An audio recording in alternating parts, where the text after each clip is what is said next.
Comment ça va la famille? J'espère que tout le monde va bien. Mina Australie Samades Maïdo.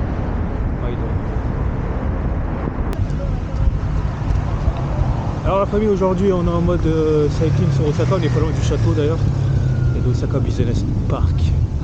Osaka Business Park. Donc il y a pas mal de gens qui taffent, des salaryman et tout ça. Parce qu'il est 5h et des brouettes, 6h là par là. Bon, aujourd'hui petite vidéo un peu pour vous parler des péripéties de l'année dernière et notamment comment faire Amazon Flex en tant qu'étranger. Rien de bien compliqué, hein, franchement, et je vais faire en fait cette vidéo en deux parties parce qu'il y a eu des dramas et tout ça et c'est pas mal marrant, donc je vais vous expliquer tout ça. Pas mal de blablatage, mais bon, on va essayer de vous montrer un petit peu les couleurs d'Osaka en cette période de printemps 2021. On essaye. Donc on se replace un petit peu dans l'histoire, comme dirait le Kevin du Japon en noir et black. Mois d'août 2021. Et en fait, déjà marié, donc. Et je m'apprêtais à rentrer en France pour reprendre mon taf parce que j'étais en congé sans solde en fait. J'étais en congé sans solde depuis septembre 2018 jusqu'à septembre 2020. C'est ce qui m'a permis de venir au Japon d'ailleurs. Donc je m'apprêtais à rentrer en France avec madame, etc. et tout. Et en fait mon proprio de ma colocation, qui est en fait aussi gérant d'une auberge jeunesse située juste à côté en fait. Il est gérant mais c'est pas le boss en fait. Le boss de cette auberge jeunesse, en fait, c'est l'investisseur principal. C'est un jeune de 35 ans qui a investi sur pas mal de choses en famille, en fait, et qui est pété d'oseille. Et bref, ce mec-là, on le voit pour pas dire jamais, et très rarement. Et travaille donc, en fait, le boss de l'auberge jeunesse. Donc, en fait, un jour du mois d'août dernier, il y a mon proprio qui transmet un message du boss vers moi. Il me dit: ouais, écoute, il y a le boss qui veut te voir. On va l'appeler comme ça, le boss. Hein. Le boss et le proprio. C'est deux personnes différentes, faites attention. Donc il me dit: ouais, écoute, il y a le boss qui veut te voir. Il veut te parler d'un projet, va le voir. Il vient, il me dit: écoute, Ido-chan, là, je t'ai vu souvent sur ton vélo et tout, rider dans le secteur et tout. En train de cravacher Uber Eats et tout, franchement, tu m'as l'air vraiment courageux de ouf et tout. J'aimerais te parler d'un projet. Alors, mais d'abord, je voudrais savoir c'est quoi tes intentions, si tu comptais rester au Japon, vu que apparemment j'ai su que tu t'es marié récemment, si tu rentrais ou quoi, comment ça se passe, qu'est-ce que tu prévois et tout. Je dis: bah écoute, pour le moment, moi j'ai prévu de rentrer parce que voilà, j'ai mon taf en France. Là. Et il me dit: ah d'accord et tout, parce qu'en fait, moi, là, je t'avoue que, en fait, en te voyant cravacher sur ton vélo, je me suis dit: ce bonhomme là il peut faire quelque chose pour lui, il est courageux et tout, et tu peux pas continuer à faire Uber Eats pendant des années et tout, ça rapporte pas assez, donc en gros moi j'aimerais bien te lancer en fait, t'aider en fait, pour que tu te lances en fait, si jamais tu restes au Japon, pour que tu te lances ici en fait, et notamment en fait dans le secteur de la livraison en voiture légère en fait, petite voiture légère. Alors en gros, je sais pas si tu as déjà entendu parler de Amazon Flex. Alors là on est au château d'Osaka, la famille, je suis juste par contre. Et est-ce que tu as déjà entendu parler d'Amazon Flex? Je dis: bah non et tout. Je dis: bah écoute, regarde un petit peu sur YouTube et tout. En gros, c'est comme Uber. C'est que tu reçois des offres via une application et tu vas bosser, tu vas livrer que des colis en fait, tout simplement. Je dis: ah ouais, et tout, c'est cool et tout. Mais bon, moi j'ai pas de voiture, tu vois, ça coûte cher tout ça. Il dit: bah c'est là où moi j'interviens en fait. C'est là où moi j'interviendrai. Moi je te donnerai un petit coup de pouce, je t'achèterai une voiture, je te prends en charge les frais de parking, frais de parking et frais d'assurance pendant une durée limitée, et t'essayes en fait, tu regardes si t'aimes bien, et si t'aimes bien, bah voilà, tu prends en charge tous les frais, et si t'aimes pas, bah tu me rends le tout, tu vois. Ça te coûtera vraiment rien, je te promets, je te prends tout en charge. Pendant 3 mois, uniquement pendant 3 mois, et ensuite bah c'est juste un coup de pouce. Je dis: ah ouais et tout, je fais ça pourrait être pas mal et tout. Je dis: mais pourquoi et tout, pourquoi moi? Il dit: bah écoute, comme je te disais, je te voyais souvent sur ton vélo en train de cravacher, puis moi je suis parti aussi vivre aux États-Unis pendant 4 ans, pendant 3-4 ans. Et puis là-bas, j'ai été vraiment comme un roi. Ils m'ont vraiment accueilli comme un roi. Vraiment, ça s'est super bien passé. Donc maintenant, à chaque fois que je vois entre guillemets, un étranger qui vient au Japon, bah, je vais lui rendre. En gros, je veux rendre à l'étranger ce qu'on m'a fait en fait quand j'étais aux States. Je dis ah bah franchement merci et tout. Moi j'y suis pour rien personnellement. Mais il dit bah c'est tombé sur toi, ça aurait pu tomber sur quelqu'un d'autre. Donc ok, il me dit je te laisse réfléchir et tout, tu regardes un petit peu sur le net ce que ça se fait, et puis tu reviens vers moi si jamais t'es chaud ou quoi, et on se lance dans le projet quoi. Tiens-moi au jus. Je reparle avec madame, elle me dit bah tu veux faire quoi? Tu veux rentrer en France et quoi? Je lui dis je t'avoue qu'en fait comme j'ai déjà fait un working holiday, enfin j'ai déjà fait un congé sabbatique en 2015 quand j'étais en France, j'étais parti au Canada donc en working holiday. Et genre quand j'étais rentré en 2016 et retour à ma routine et tout, ça m'a tué. Ça m'a franchement déprime chaotique et j'étais vraiment... Ouais. Là elle me dit ouais bah écoute réfléchis, mais là moi je peux, perso tu fais ce que tu veux tu vois. Moi dans les deux cas je serais pas un boulet quoi, je te mettrais pas des bâtons dans les roues. Je dis ok, ça m'avance toujours pas là, mais bref je réfléchis.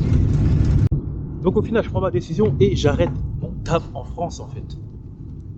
Et j'étais un peu, tu sais, c'est quand même une place à la SNCF et tout, dans les croyances populaires, c'est une bonne place. C'est vrai que c'était une bonne planque, mais c'était juste, c'était plus supportable en fait au niveau psychologique en fait. Bon, je vais pas rentrer dans les détails, d'ailleurs j'aime pas vraiment trop en parler de ce côté-là. Et bref, donc là je retourne vers lui et tout, je lui dis je dis bah, finalement ouais je serais peut-être chaud pour me lancer dans l'aventure et tout, explique-moi comment ça se passe. Et puis ah putain je suis super content et tout.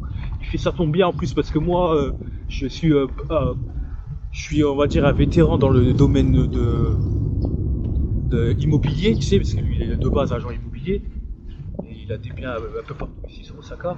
Et donc et là en fait dans le domaine du transport, moi j'ai absolument rien. Donc en gros on part du même niveau. La seule différence que j'ai, c'est que je vais être un petit peu plus avancé que toi au niveau grâce à la langue en fait, grâce à la maîtrise de la langue. Je dis ok et tout, après moi je suis pas grave. Mais bref, t'inquiète pas. Bon pour le moment, le plan c'est là on va acheter la voiture, je vais t'acheter la voiture et tout. Ça tombe bien, j'ai mon pote à Tokyo qui a une voiture toute prête pour ce genre d'événements, etc. Donc du coup je vais lui demander je vais lui racheter et puis je vais lui demander qu'il la ramène ici et puis par la même occasion je vais lui demander qu'il te forme en fait à la conduite japonaise. Et t'inquiète pas, ça va prendre une ou 2 jours, etc. Tu vas tourner avec lui, il va t'expliquer les petites particularités ici tu veux. Et ces jours-là tu vas faire tous les papiers notamment pour pouvoir t'inscrire à Amazon et tout. Il dit là on était vers le mois de septembre, hein, il me dit là la voiture on a prévu d'arriver vers la mi-octobre, fin octobre. Et donc pendant ce temps, va te mettre en auto-entrepreneur. Alors c'est très simple, auto-entrepreneur, tu vas au bureau des impôts, tu leur dis je vais me mettre en auto-entrepreneur. Ils vont dire ok, remplis ça, tu remplis ça. Ils vont dire quelle couleur vous voulez. En gros il y a des couleurs, mais je ne vais pas rentrer dans les détails, mais ça en fait c'est des revenus que tu génères en fait. Bref voilà, je m'inscris en mode auto-entrepreneur.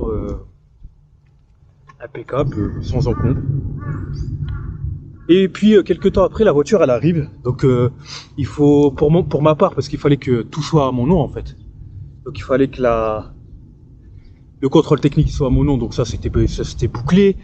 Il fallait souscrire à une assurance, la Jibaiseki, c'est l'assurance routière. Ça c'est mon boss qui a souscrit pour moi, c'était plus facile. En fait il a souscrit à mon nom en fait, c'était plus simple, mais j'aurais pu le faire hein. Mais il l'a fait pour moi. Donc aussi une assurance optionnelle, ça c'est Amazon qui demande ça pour couvrir les biens, les colis que tu transportes. Et puis il a fallu aussi que je me rende au ministère des Transports pour m'inscrire en tant que livreur en voiture légère en fait. Et avec ces documents là en fait tu peux en fait aller faire ta carte grise du véhicule et recevoir tes plaques. Donc c'est vraiment rien de compliqué.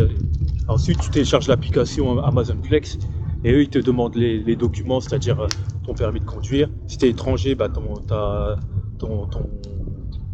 carte de résidence.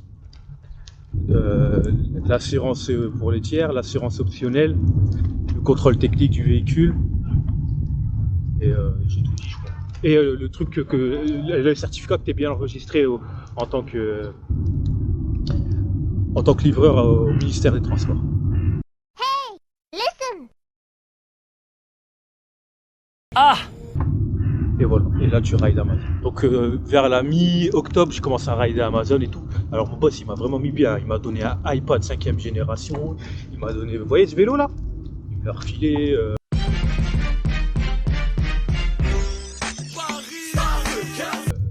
Mais après, comment s'appelle lui là? Comment s'appelle? Il a une employée. Il a une employée qui est coréenne, qui est très très proche de mes proprios. Donc mon proprio, c'est, je vis avec eux, hein, parce que je dis eux, parce que c'est un couple en fait, tu vois. Et très très proche. Il a dit ouais, en fait le boss, il a une espèce de maladie en fait.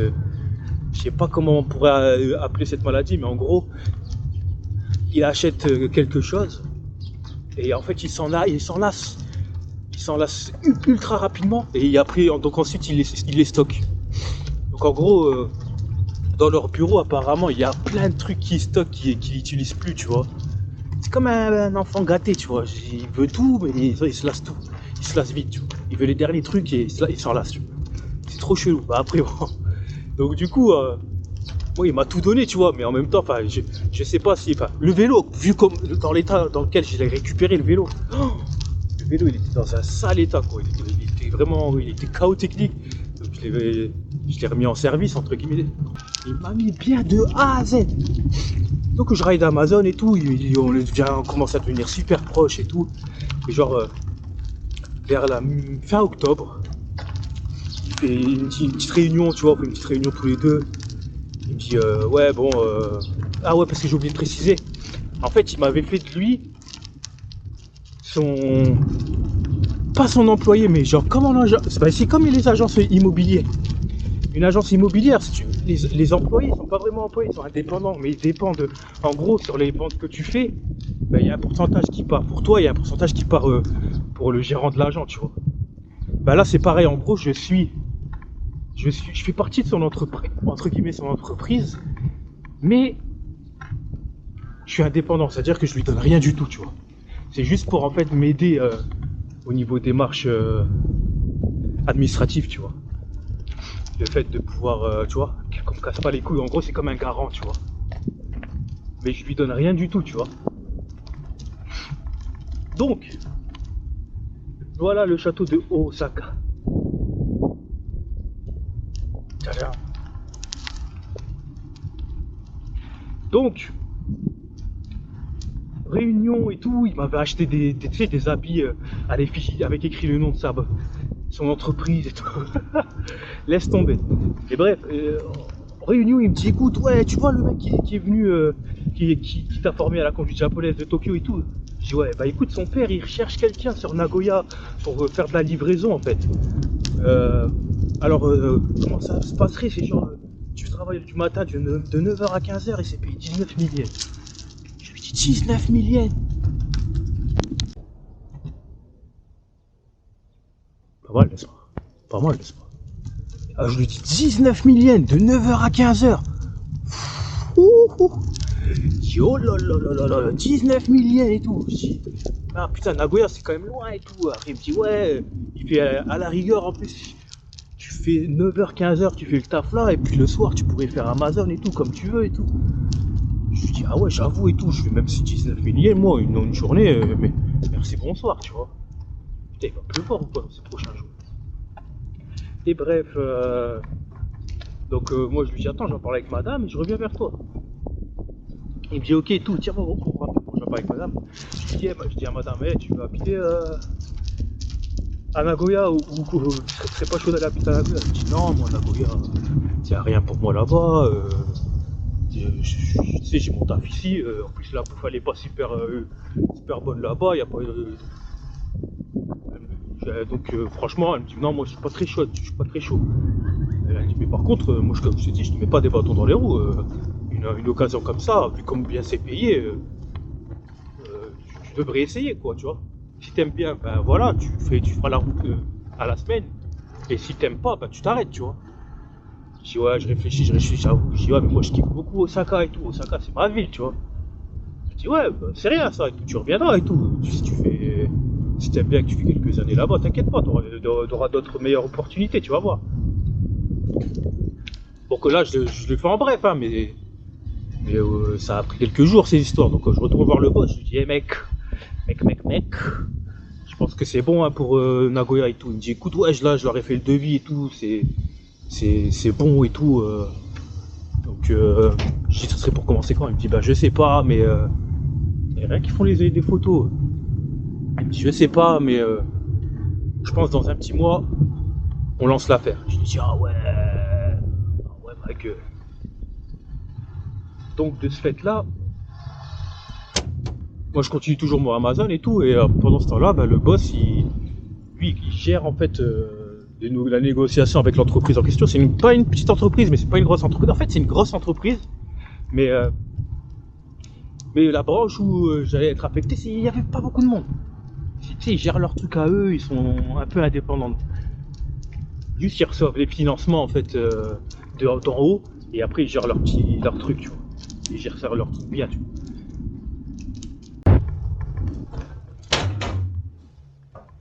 Donc le 15 novembre, le boss il dit hey mec, apparemment ils veulent que tu commences le 26, là ils veulent qu'on te voit ensemble le 22. Je dis ah ouais, putain c'est bientôt hein. C'est bon quoi. Oh j'ai crevé je crois. Ah non. Je dis ah ouais, je fais c'est rapide hein, cette histoire et tout. Et là je commençais un petit peu à m'inquiéter, mais il y avait l'aspect oseille qui me disait mais t'es un ouf Ido, vas-y fonce tu vois. Bref, le 22 on va et tout. Et on rencontre les dirigeants là-bas, bon, que des vieux comme d'hab. Et il y avait apparemment un des mecs que mon boss il avait pas rencontré pendant les négociations au préalable, tu sais, en amont. Et le boss en fait il voit le devis et tout. On discute et tout. Et il dit ouais mais attendez les gars, moi là ce devis je suis pas d'accord. L'entrepôt nanana, il sera pas disponible avant telle date, donc il travaillera jamais de 9h à 15h tous les jours. Et peut-être qu'il travaillera de 9h à 13h, mais il fera certainement pas plus. Donc moi, il est hors de question que je donne 19 000 yens. Et moi, je donnerai pas plus que de 12 500 yens, 13 000 yens. Ouais, 12 500 yens, facturé de 9h à 13h. Brut, c'est-à-dire que tu retires 2500 yens de taxes, ça fait 10 000. Je me fais ah ouais. Et non seulement ça, et en plus je vous retire les frais d'essence. Et ça c'était 3 jours avant qu'on commence, tu vois. Et je fais wow. Là, j'arrive. Tu sais, ils étaient quand même en position supérieure, hein, l'entreprise en face, tu vois. Et là je réfléchis, je me suis dit ouais. Et j'attendais que mon boss il réagisse, tu vois, il réagissait pas, tu vois. Et genre à la fin de l'entretien, moi je me retrouve avec mon boss, je lui dis mais t'as vu, moi c'est mort mon gars là, c'est dead. Moi je peux pas partir pour ça, tu vois.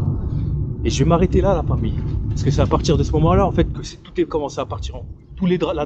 Le drama il a commencé à partir de ce moment-là en fait. Avec mon boss et l'entreprise en question. Donc du coup je m'arrête là pour la première partie, ça va faire beaucoup de blabla. Donc j'espère que vous avez aimé cette petite explication, j'ai peut-être oublié des choses. Mais en gros, je ne vais pas rentrer non plus dans le fin fond des détails, mais en gros c'est comme ça que ça s'est passé. Et on se revoit très vite, la famille. Nouvelles aventures. Je ferai la suite, je pense, dans 2 jours. Kiss la famille, prenez soin de vous.